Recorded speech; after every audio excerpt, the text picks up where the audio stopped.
All right, team, welcome to the 6-week nutritional program that you can sell to your clients. Today, we're looking at week 1, food diary, steps, and water. Relax, get excited, and let's go. Okay, team, this is the first week. So this one is going to be a little bit more in depth than the others because we're just learning how we're going to start delivering this stuff. Okay, so don't stress if it's a little bit of more information than you were ready for.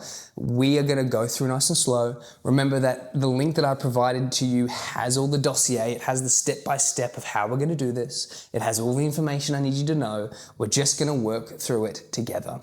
Okay, so the first thing I need you to do, the setup phase. I'm going to need you to have the first week printout. I need you to have the food diary printout, and I need you to have the checklist printout. Okay, so in your first week, there's only 2 things, forgive me. There is your food diary printout, and there is your checklist printout. It is okay if you don't have a printer. You can just give the client the document on email or whatever it is, and they can print it out themselves. That's why we've provided you that digital copy. So you can just, as easy as possible, get this moving. Idea is that with nothing other than that document, you should be able to provide this nutritional advice for and program for your client. It's great if you have all of the props like the whiteboards and the such, but if you don't, that's okay. Just use that document. So either print out those 2 documents or send it to your client. It is anything that says week 1 on your link that I've provided to you. However, I do suggest that you have read the dossier that I've sent you of what to do and when to do it, the read me first document. Before we even begin with our client, what I'm going to get you to do is get the client or clients, if it's a big group class, to hold up the hand like this. I want you to say, I want you to imagine the 5 biggest priorities you have in life right now. Okay? So it might be family, work, staying healthy, looking after my nan, and driving race cars on the weekend because that's their hobby, or whatever it is. And you get each of the clients to work through that with themselves silently. Then you're going to say to them, if nutrition or fitness or health wasn't on one of those fingers, it may not be the best time for you to do this course. Why? Why are we disincentivizing our clients to do this course with us? Because we need to give the client an out right now. I want to give the client the ability to step back because most of them won't.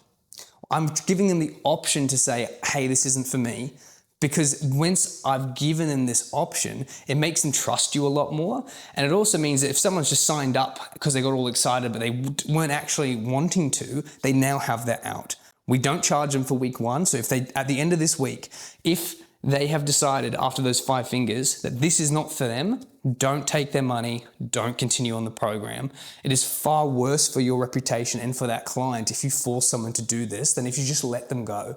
90% of your clients are going to stay with those fingers. I've only had 2 or 3 ever back out, and they've always come back at later dates because I gave them that option. That lock-in concept sometimes can freak people out, so giving them this out. It also gives them a good idea of where their priorities are at the minute. We would like to know where their priorities are so we can use that in conversation. So if I find out they're a family person, then I can use that in examples throughout the program. But yeah, hold up their fingers, think about their 5 biggest priorities, and if nutrition and health isn't on there, it might not be the best time for them, and that's okay. You can suggest that to them.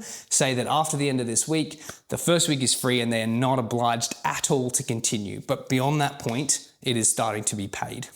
The whole idea is to support them. We're trying to support your clients, so it's okay to let them drop off if they need to. They will always return, or often they will return, because you gave them the out.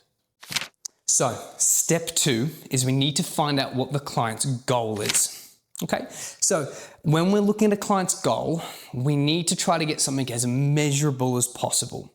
So if a client says, I want to lose X amount of kilos, that's great. If I want to gain X amount of weight, I want to gain X amount of muscle, that's great. I want to run a certain distance, those things, or I want to have a slimmer waistline by 3 centimeters or whatever it is. Those goals are really easy to measure and apply very well for this program and how we deliver it for people.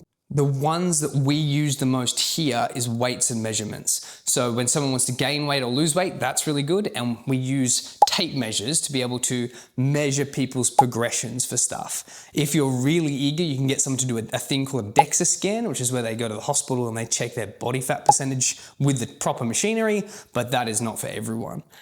But with those extra measurements, those very measurable things, it makes our lives really easy and it makes it easy to track people's progressions and goals. What I don't want to hear is I'm trying to move my client away from I just want to feel better.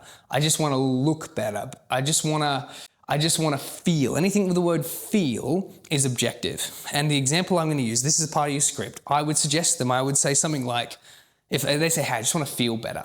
I'll say, okay, well, if I give you $10,000, you're probably going to feel a lot better. But if I slap you in the face, you're probably going to feel a lot worse. So these are reasons we don't use feels as metrics, because numbers don't lie. If you're losing weight and you don't feel good because you've had a bad day, the numbers are still showing you that you're progressing. And when it comes to the moment that you start to struggle, which we all do, there is a reason that at some point along the program, there's a moment of block, which is okay. If I can show them that they're progressing towards their goal with the thing that we're selling them, it'll reinvigorate them to continue the program. Okay, so read step 2, the goal. That's what we're trying to get out of these clients. Okay, what you're going to get them to do, we always try to do an activity each week, something that's physical that they can do alongside you. In this goal section, okay, we are going to get them to do something physical. Every week, we get them to do something with their hands, do something interactive, because it supports the learning process and it adds enjoyment. That's why we've put it in here, because not everyone is a visual discussion learner. Some people must physically do it. That's why we have these in place. Now, I like to use a whiteboard. There's no reason you can't use a bit of paper. You can get the client to do it. You can do it yourself. You can do it with them. You can do it in a big group setting. It doesn't matter, whatever you want to do, okay? But what we're gonna get you to do is give the client a bit of paper and tell them to draw a treasure map with a giant X in the middle of it. The more decorative you can make it, so if you can give them little palm trees or whatever, it's a terrible palm tree, water, you could put a ship in there, doesn't matter what you do. But the main focus is this big X that you're gonna get them to draw. And you tell them that that X is their long-term goal. In 6 weeks, we're not gonna do a whole lot other than give them the skills and the tools they need to get to the X truly and keep it.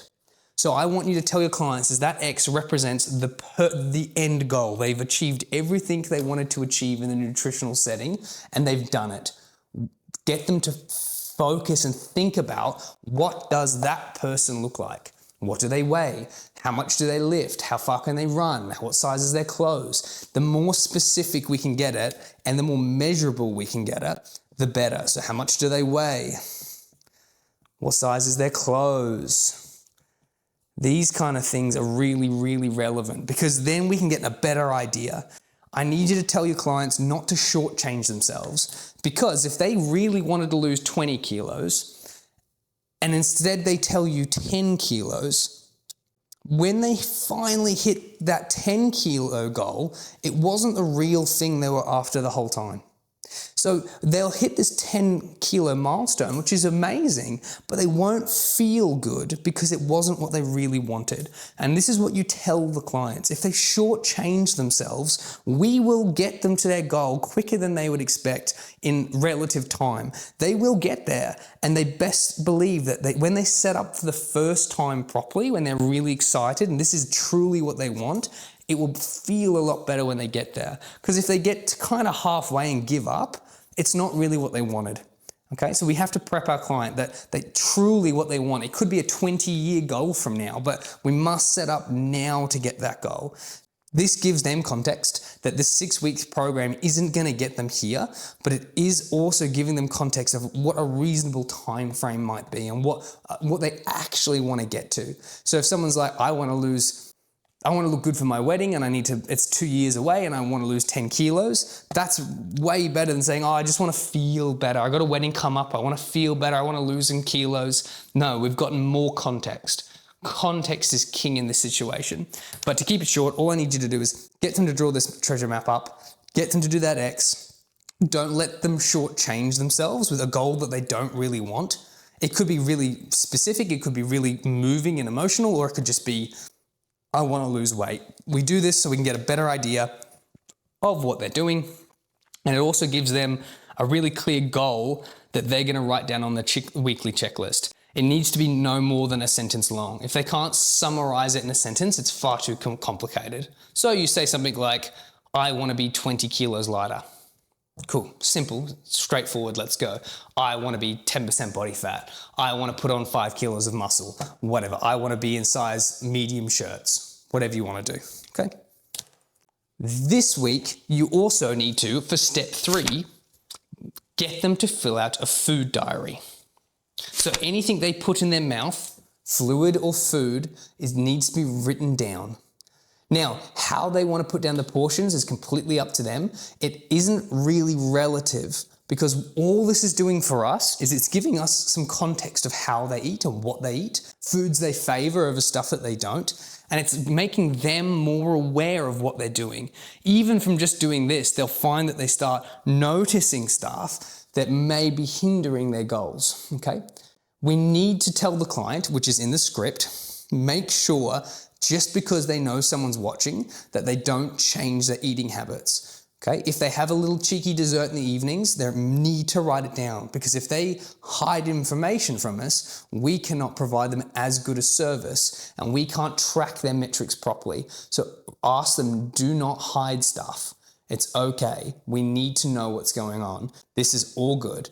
And it's more of an exercise for them about consciousness of what they're eating, and it's giving us context on what a client eats. For example, if our clients eat a lot of rice for a cultural reason, it's probably not a good suggestion to say stop eating rice. This is not what this program is about. We don't restrict things, we give context around things. Because if I say I need you to eat chicken breast and broccoli, but you are a pescatarian and hate broccoli, I've given you terrible nutritional advice, and that also falls out of my scope of practice because it's not general enough, it's very specific. So this is just giving us some context of what they're doing and gives them some awareness of what they're doing. So that's step 3, the food diary.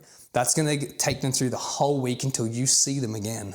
So that's all of the admin stuff for this week, more or less. Now we're going to touch on some of the topics. So this is more traditional of what your week will look like moving forward. So your next week will look a lot more like this. We've got to get all that information, all that general stuff, and now we're going to get the topic of the week. So we're going to talk about water. Okay, so let's have a look at the facts I want you to tell your client. We get about 1 litre of water through our vegetables from ingestion, and we should be aiming for about 3 litres drunk in a day. Now that's going to vary depending on the size of the person, but roughly it's 3 litres. Some clients are going to freak out at that, and some clients are going to have no problem. Some people already drink a lot of water, and some people don't drink much at all. Next thing I want you to understand is that if you are 1% holistically dehydrated from your head to your toe, you are 10% less powerful. So if you had a 100 kilo squat, now you have a 90 kilo squat. So tell your clients about how relevant water is related to performance in that regard. Another fact we need to tell our client is that if we're dehydrated, we don't break down fats or build proteins up as well because the water is the medium our body uses for chemical reaction. So if we're dehydrated, the chemical reaction in our body doesn't work as well. So that means if you're dehydrated, you won't lose as much weight as well, and you won't put on as much muscle and heal being a key word there, as well either. So that's how relevant water is. You're mainly water and we need it. We're very, very water dependent. So these are some facts I need you to tell your clients. There are more in the script in that document, okay? You are more prone to injury when we're dehydrated, and we're going to look at that in a moment, but that's something else we need to make sure our client is aware of, is that the injury rate increases if we're dehydrated. If your clients really, or clients freak out at the idea of 3 litres of water, that's okay. If our client's only having 1 litre a day, what we're going to do is encourage them to start adding 100 millilitres a week. So really tiny amount, just an extra cup or half a cup a week, ongoing. And over time, their body will acclimatize and adapt, And eventually they'll work themselves up to whatever natural caps they have, probably aiming towards that 3 liters. So we're not saying to clients massive changes right now, and you'll notice the whole program avoids those concepts. It's all about really tiny changes over long periods of time, like learning to tie your shoes. We don't just say tie your shoes, go. We do the tiny little steps and it's really uncoordinated, and over time it starts becoming really natural. Same thing in these concepts. We don't just go drink 3 liters, figure it out. We say, where are you right now? And what's a tiny step we can do to improve you this week ongoing? So if your client this week, or when you get your documents back, you find are either having issues with the water or not ingesting much, which is we're going to gain that information from that food diary. We're just going to introduce a very small increase each week until over the period of 12 months, perhaps, they get themselves up to that 3 liters. Warn your client that as they increase their water, they're gonna urinate a lot more. That doesn't last forever. Eventually your body adapts to just use that water more readily and more effectively. So tell them for the first couple of days or weeks, they're probably gonna find they're urinating a lot more, to be aware of that. But over time, it adapts and they stop having such a noticeable urge to do so. So team, let's look at the interactive section of this week. And we love interactions. The interaction sections are the best. They're really engaging, they kill a lot of time, and they're very fun to get your clients involved. What you need, and this is all optional, you can always just discuss this concept or write it down on a whiteboard. But I like to get a sponge and a bucket with some water. Why we're doing this, this is a visual representation of how your body, and particularly your muscle, behaves in absence of water in the body. So here's what you say. All right, team, this bucket represents your body, okay? And this sponge represents your muscle.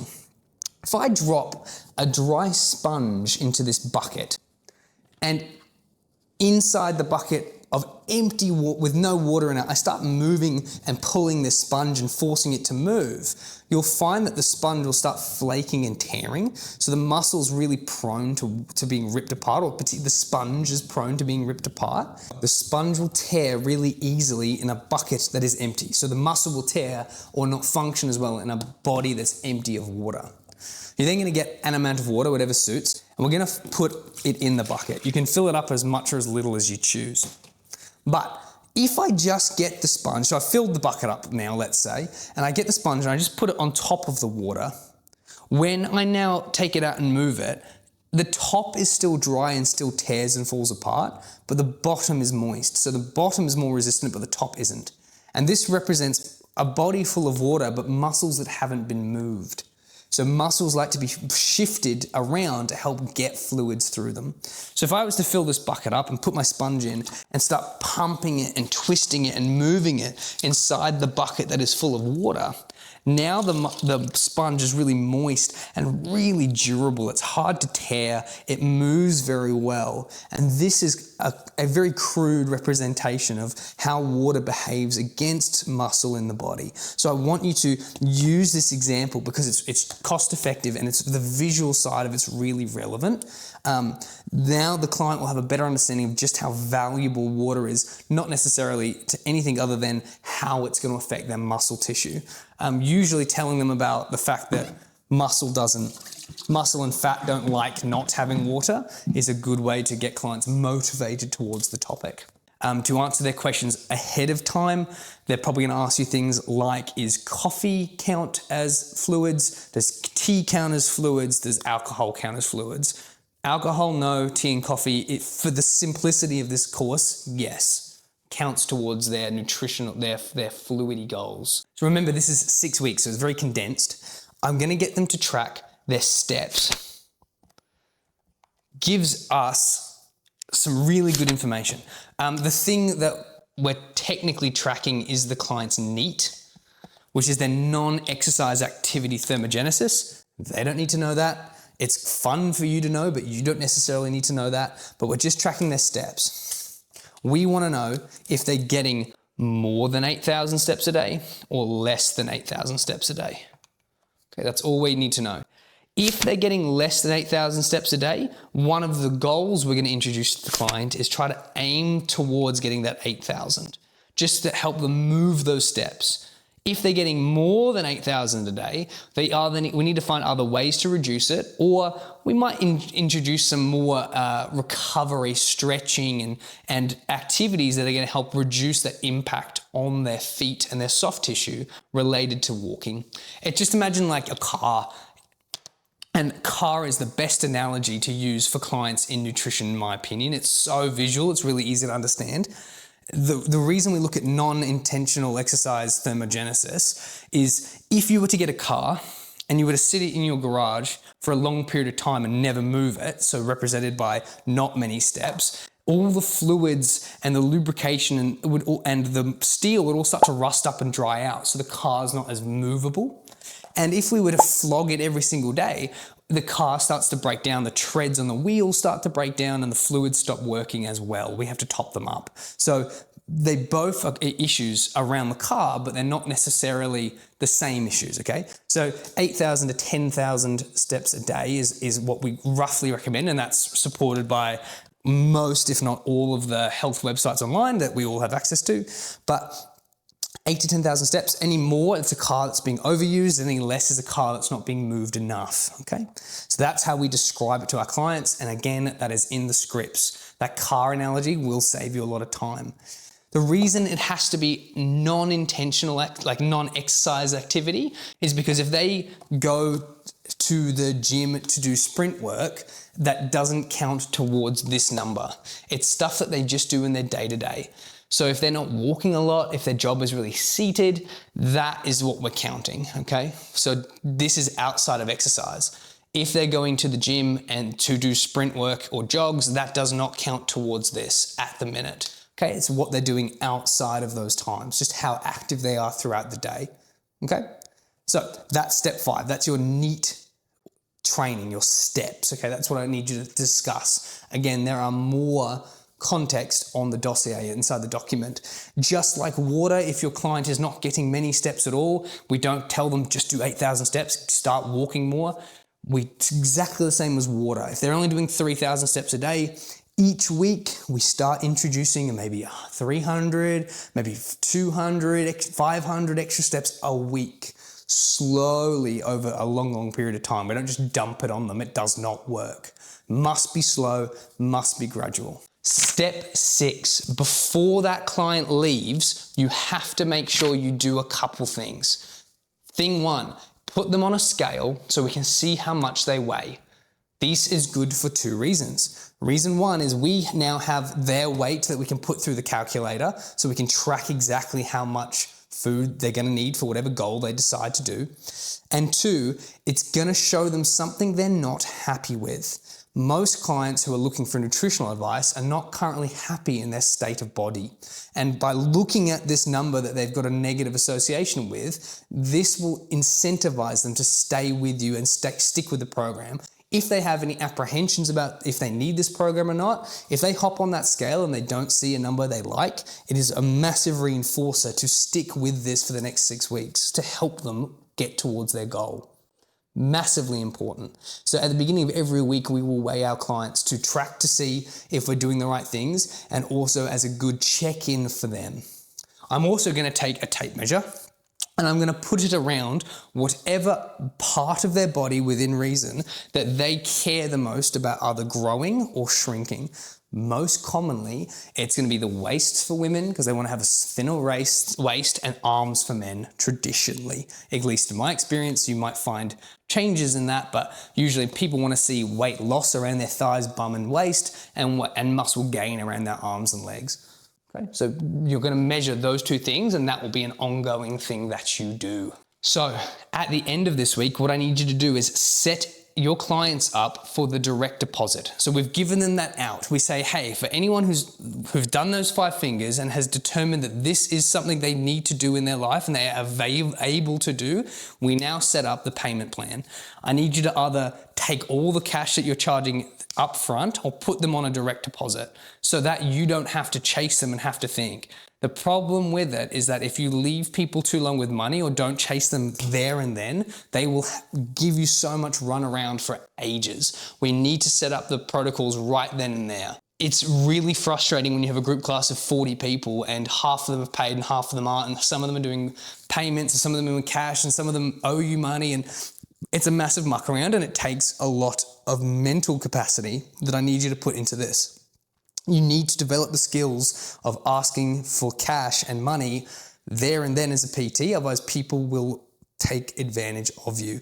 You say, let's set up direct deposit today before you guys leave. Make sure you pay me before we continue, because you're gonna have to do some extra work before next week, and it would be nice to be paid for that. It's even better if you get paid, everyone pays you up front for whatever it is that the cost that you ask. Okay, you can even incentivize a cheaper amount for if you pay it all in one go, whatever it be.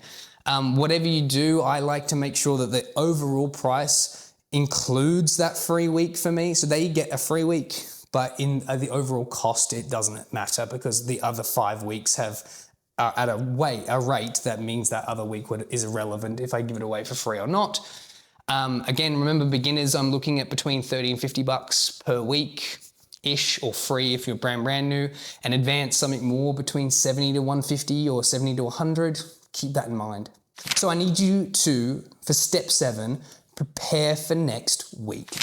You've good news, congratulations, you've got all the hard stuff out of the way. This first week was absolutely the hardest one, because you're getting used to the systems, and now it gets progressively easier. It gets really, really simple, because you've set up all the protocols you need to keep this program running forward. That's the good thing. It's super simple moving forward, because you've already got all the hard stuff out of the way, like the money, you've got all of the information, you've got the contact details, those things, all the fluff is done. So expect maybe week 1 to go a little bit longer than all the other weeks.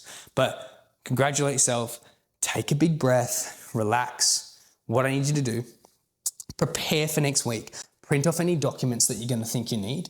Read the dossier, this script document that I've sent to you, because it's going to give you all the prep, all the stuff you need to know.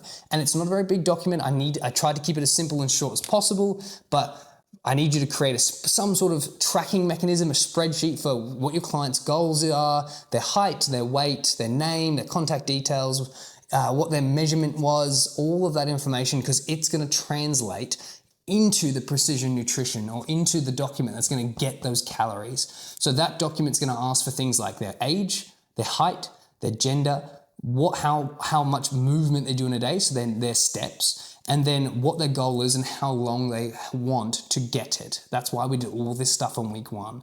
And then that's going to print you off a beautiful document that has everything you ever need in it. If precision nutrition isn't your thing, or that link isn't working for you, we're just going to type the exact same information into any of the other nutritional platforms that are available to us. Very common. That information is on every single app ever. So we just type that information into whatever app you're using, and we will translate it later. Okay? Excellent. Excellent, excellent, excellent. Well done. That's week 1. Congratulations. Take a big breath. Biggest week out of the way. Smooth sailings from here. I will see you next week when we talk about body types and portions.